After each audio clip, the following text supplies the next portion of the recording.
इंशाअल्लाह ख़त्म नबूवत और हुर्मत रसूल सल्लल्लाहु अलैहि वसल्लम पे कोई कॉम्प्रोमाइज़ नहीं होगा।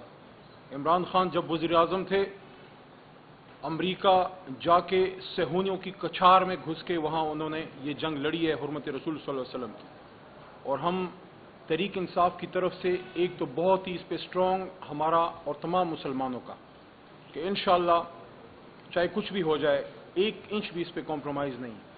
दूसरी बात, जिस मकसद के लिए आज हम यहाँ पे इकट्ठे हुए हैं वो ये है कि कौम के हक पे एक डाका डाला गया है। गरीब आदमी के पास इस मुल्क में आखिरी हथियार उसका वोट है। जब उसका, मैं चूंकि सियासी कारकुन हूं, तीसरी बार अल्लाह के हुक्म से इमरान खान साहब की बरकत से तहरीक इंसाफ की वजह से मैं इस ऐवान में पहुंचा हूं, मुझे इसका तजर्बा है। जब आपके इलाके का कोई शख्स नाराज होता है तो वो दाढ़ी पे हाथ फेर के कहता है कि इलेक्शन में देखेंगे। ये गरीब आदमी का एक थ्रेट परसेप्शन है कि मैं अपने वोट से अपना मुल्क ठीक करूंगा। अगर ये इख्तियार भी हमने गरीब आदमी से छीन लिया कि 5 साल बाद वो अपने मुल्क का फैसला भी ना कर सके और उसकी मर्जी के बगैर कुछ और लोगों को उनके ऊपर वॉइस रॉय के तौर पर बिठा दिया जाए, तो ये वॉइस रॉय तो 47 से पहले भी आ रहे थे। हमारी लड़ाई क्या है? हमारी लड़ाई किसी शख्सियत या किसी इदारे से नहीं। हमारी लड़ाई उस सोच से है कि 47 में जब बाबाए कौम ने पाकिस्तान को आजाद किया तो उन्होंने उस ताबूत पे आखिरी कील ठोक दी कि मुसलमानाने हिंद पहले और अब पाकिस्तान जाहिर है, क्योंकि अब मुल्क पाकिस्तान बन चुका था। हमारे फैसले लंदन में नहीं होंगे। इस मकसद के लिए इमरान खान साहब और हम सब जब हम तहरीक इंसाफ में आए हैं, हमारी जदोजहद ही है कि लंदन की गुलामी से आजाद होकर हम वाशिंगटन की गुलामी में नहीं जाएंगे और ना तलबीब और इसराइल की। क्यों ऐसा किया गया कि अवाम के हक पे डाका डाला गया? मेरी परसों तरसों आलमगीर खान कराची के हमारे एक्स एमएनए से बात हुई। बड़े अफसरदा लहजे में उन्होंने मुझे बताया कि 1 लाख से ज्यादा उनका वोट था। 1,17,000 है, 1,15,000। वो मिनहा करके जो शख्स 10-15,000 जिसका वोट था उसको जितवा दिया गया। आप कैसे ऐसे कर सकते हैं? ये कौम के साथ मजाक कैसे आप ऐसे कर सकते हैं? अगर हमने यही करना है तो फिर सवाल ये पैदा होता है कि इतने अरबों रुपए क्यों लगाए गए? हमारी 80-80 और 85-85 साल की खवातीन, बुजुर्ग, व्हील चेयर्स पे बैठे लोग लाइनों में 8-8 घंटे खड़े होके उन्होंने जो वोट डाला है वो किस लिए डाला है? अगर हमने यही करना था और अगर हमने फॉर्म 47 पे लोगों को जताना था तो फिर इतने बड़े प्रोसेस की क्या जरूरत थी? ये जो अभी हमारी बहन है, मुझे उनसे कोई जाती अनाद नहीं है, हमारी सियासी हरीफ है, लेकिन मेरा सवाल है, ये जो बलूचिस्तान में आपने किया है वही आपने पंजाब में कर दिया। मरियम नवाज शरीफ साहिबा कल वजीर आला का उन्होंने ओथ उठाया है, मैं उनको मुबारकबाद जरूर देता।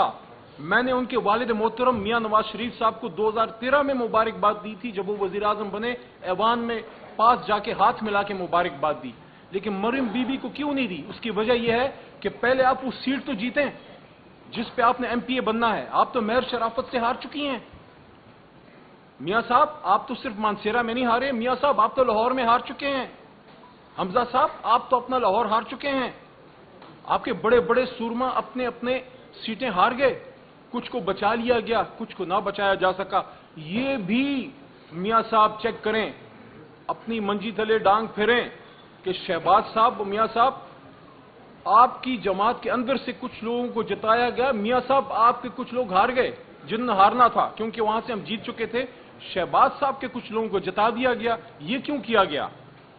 ये क्या खेल है? खैबर पख्तूनख्वा में सिर्फ बलूचिस्तान की कहानी तो नहीं है।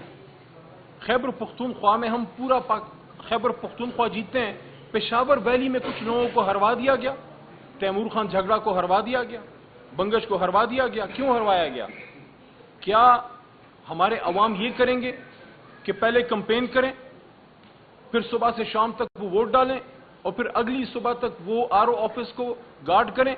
देखिए, हमें पाकिस्तान को आगे ले जाना है। आखिरी बात करूंगा, पाकिस्तान को आगे ले जाने के लिए हमने आज एक नया इमरानी मुआहिदा करना है और वो इमरानी मुआहिदा यह है कि हर किसी ने अपना काम करना है। ایک تو سیاستدانوں کو یہ درخواست ہے کہ یہ آپ کے گھر کی لڑائی نہیں ہے، یہ اقتدار کے سنگاسن پہ ذاتی لڑائی نہیں ہے، یہ امانت پاکستان کے 25 کروڑ عوام کی ہے۔ عوام جس کو چاہیں گے، جب اس کو مینڈیٹ انہوں نے دے دیا، ان کو موقع ملنا چاہیے۔ سندھ میں اگر پیپلز پارٹی کا مینڈیٹ ہے، اگر ہے کیونکہ ابھی ہمارے مائنورٹیز کے ہمارے ایک بھائی مجھ سے ملے تحریک انصاف کے، جو مائنورٹی سیٹ پہ تو آنا چاہ رہے ہیں لیکن وہ آزاد الیکشن بھی لڑے ہیں تحریک انصاف سے، وہ وہاں سندھ سے جیت گئے ہیں۔ صرف نون لیگ کا مسئلہ نہیں ہے، پیپلز پارٹی اور وہاں ایم کیو ایم کا دیکھیں کہ کراچی کا مینڈیٹ ہمارے پاس ہے۔ چیف الیکشن کمشنر صاحب سے میرا سوال ہے، حافظ نعیم صاحب نے جو سیٹ واپس کی ہے، آپ لوگوں نے اس کی انویسٹیگیشن کی؟ چیف جسٹس آف پاکستان سے میرا سوال ہے، التجا ہے، درخواست ہے، وہ بھی مؤدبانہ، کہ جو کمشنر راولپنڈی نے راز افشا کیے، دیکھیے سچ وہ ہوتا ہے آخری بات جو پہلی بار کہا جائے، بعد میں تو مصلحت ہوتی ہے، ہر کسی کے بچے ہیں، کوئی نہ کوئی کسی نہ کسی جگہ پہ کمپرومائز ہو جاتا ہے۔ تو اگر ہم نے پاکستان میں جمہوریت کو بچانا ہے تو مینڈیٹ جس کا ہے اس کا مینڈیٹ اس کو دیجئے، حکومت ان کو بنانے دیجئے۔ تحریک انصاف الیکشن جیت چکی ہے، 86 ہماری مرکز میں ابھی ہیں، 107 پنجاب میں ہیں، 90 ہماری پشتونخوا میں ہیں، 9 ہماری اس وقت سندھ میں ہیں، اور 1 سیٹ ہمیں جو ہے بلوچستان سے، باوجود تمام ریگنگ کے قوم نے نکل کے لیڈر ہمارا جیل میں ڈال دیا، نشان ہمارا چھین لیا، لوگوں پہ پرچے کاٹ دیے، باوجود تکلیف کے لوگ نکلے اور بہت سے لوگ کمپین تک نہیں کر سکے۔ ہمارے مردان میں عاطف خان صاحب کمپین نہیں کر سکے، جنرل سیکرٹری عمر ایوب خان صاحب کمپین نہیں کر سکے، اس کے باوجود قوم نے نکل کے ان کو جتایا۔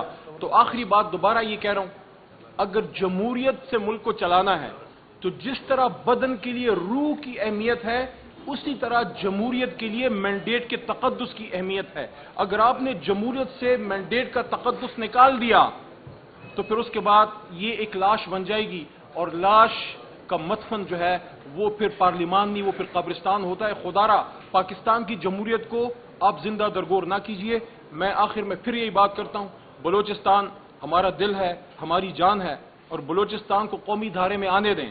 ان لوگوں نے جو مینڈیٹ دیا ہے تحریک انصاف کو، وہ ان کو آنر کیجئے، کیونکہ ہم کسی مزید نقصان کے متحمل نہیں ہیں۔ پاکستان زندہ باد، عمران خان صاحب اور پاکستان کے عوام پائندہ باد۔ جی سر، دیوانی ہوتی خدا مخبر کر راسل دراز